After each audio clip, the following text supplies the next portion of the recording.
راحه للحصان، الحصان بيبقى بيتحرك جواه كويس جدا.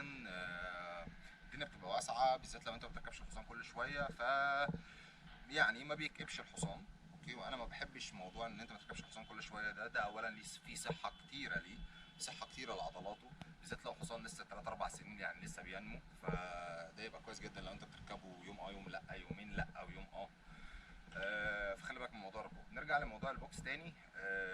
البوكس بيكون 4 في 4 زي ما اتفقنا، بيكون بابه حديد. بيكون الباب مقسوم نصين، نص من تحت عند صدر الحصان، والنص التاني بيبقى فوق. النص اللي من تحت بيبقى مقفول على طول، لان ده اللي بيمنع الحصان ان هو يخرج بره. النص اللي فوق في الشتاء قوي قوي قوي بنقفله، اوكي، وبنفتحه تاني على طول تاني يوم الصبح. وفي ولما يكون في حصان جديد داخل وحصان زعيم شويتين ثلاثه، فعادي جدا بنفتح بنقفل برضو الباب النص اللي فوق. اوكي. خلينا نخش في ناحيه ايه اللي بيكون موجود جوه البوكس. اللي بيبقى موجود جوه البوكس هو طواله، حته صغيره كده مربعه، يا مربعه يا اما نص دايره، بتبقى موجوده جنب الحيطه في الكورنر. اوكي. ودي بيكون فيها اكل الحصان، من تبن بقى لحبوب ايا كان، هو ده الحته دي اللي الحصان بياكل فيها. وعندك دايما بيبقى فيه يا اما هتلاقي نوعين، يا اما لو مزارع كويسه جدا هتلاقي فيه سقايه اوتوماتيك، الحصان بيدوس بمناخيره على الحنفيه، الحنفيه بتنزل ميه. فده بيبقى حلو قوي، لان الحصان كل ما يعوز يشرب هيدوس عليها ويشرب عادي، مفيش مشكله خالص. طب كويس جدا.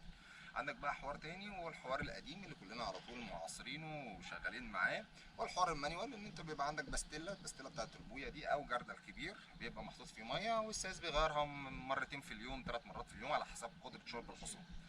بس كده كده كل يوم لازم تتغير، يعني لو ما اتغيرتش، ويوم ما احنا ما بنقولش ان هي بتتغير، يبقى انت كده مره واحده في اليوم بتتقلب. بس كده كده اساسا بيغيرها مرتين 3 في اليوم، او الحصان اصلا بيخلصها فبيضطر يملى له تاني. تمام. كويس. بنيجي بقى بالاخر حاجه، وهي الفرشه تحت الحصان. الحصان ما بيبقاش واقف على الارض، اوكي. والحصان اللي بيبقى واقف على الارض ده بيحصل له مشاكل كتير جدا، بيحصل له مشاكل في عظمه، في الركب، في الانكلز، في الحافر ساعات، بالذات لو حصان مش محدي. فاحنا دايما عندنا كذا نوع من انواع الفرشات اللي تحت الحصان بتبقى عليها. اولا الحصان بيبقى محطوط تحتيه يا تبن مفروم، اوكي، وهي الشيء شبه النشاره كده اللي هو بياكله، بس بتبقى مفروضه تحتيه، بيبقى عامل بطانيه تحتيه. طيب، او قش سليم، او قش نص سليم. اوكي. القش النص سليم كويس جدا لسبب بسيط، او السليم او نص سليم مش فارقه، هو ده بيديك العود كامل مثلا 60 سم، والتاني بيديك العود 30 سم، فما فيش مشكله خالص. اولا لما بتحطه ده بيعمل فوليوم كبير قوي تحت الحصان، ان هو الحصان لو قاعد على الارض ما يتجرحش، الحته بتاعت الكفل، العظمتين بتوع الكفل دولت ما بيترشطوش وهو قايم وهو بيقعد، فما تلاقيش الحصان متعور. اوكي. عندك حاجه تانية، ان هو بيفضل ياكل فيه طول ما هو مش قدامه اكل، بيفضل ياكل من الارض، ما بيتوسخش بسرعه. بس عيبه ان مش كل الناس بتشيله، يعني الناس اللي بتيجي تنقل المخلفات بتاعه الحصان ممكن يعترضوا ان هو يشيلوا القش ده، لان هو بيبقى محوش ميه كتير قوي، بيبقى تقيل وبيشغل حيز، فبالتالي مش كل الناس بترضى تشيله، فده عيبه.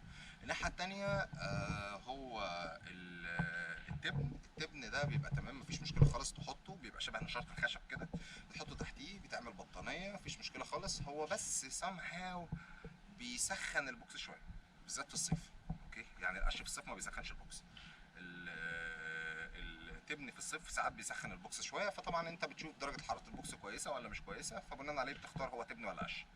اوكي.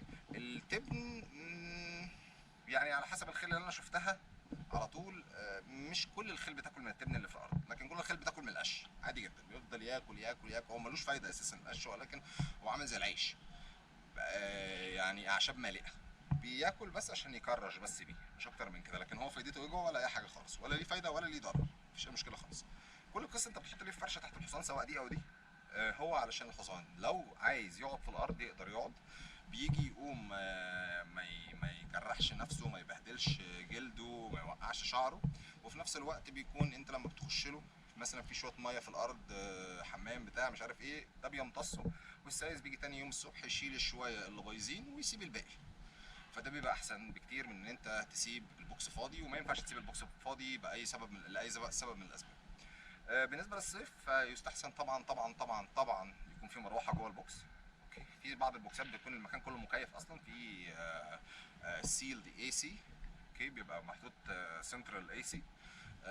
بس طبعا دي اماكن شديده شويه، لكن في الطبيعي لازم يكون في مروحه جوه البوكس، لازم. اوعى تسيب الحصان من غير مروحه جوه البوكس، اوكي. ميته على طول عنده، اكله على طول عنده، نشارته اوريدي مفروشه تحتيه، مفيش اي مشكله خالص. فكده يبقى انت ان بيرفكت كونديشن، وكده انت حاطط بيت الحصان وحاطط الكونديشن بتاعت بيت الحصان، وعارف انت هتدخله فين وايه المتطلبات اللي موجوده جوه. كده انت تمام. ولمبه كمان طبعا جوه البوكس، وانت كده تمام جدا ولا اي حاجه خالص. واوعى، عشان دي حصلت عندي انا شخصيا، اوعى تحط سلك على الحيطه، لان الحصان ممكن يزهق ويعضعض في السلك يتكهرب، ودي انا شفتها بعينيا. فما نحطش سلك على الحيطه، اوكي. بس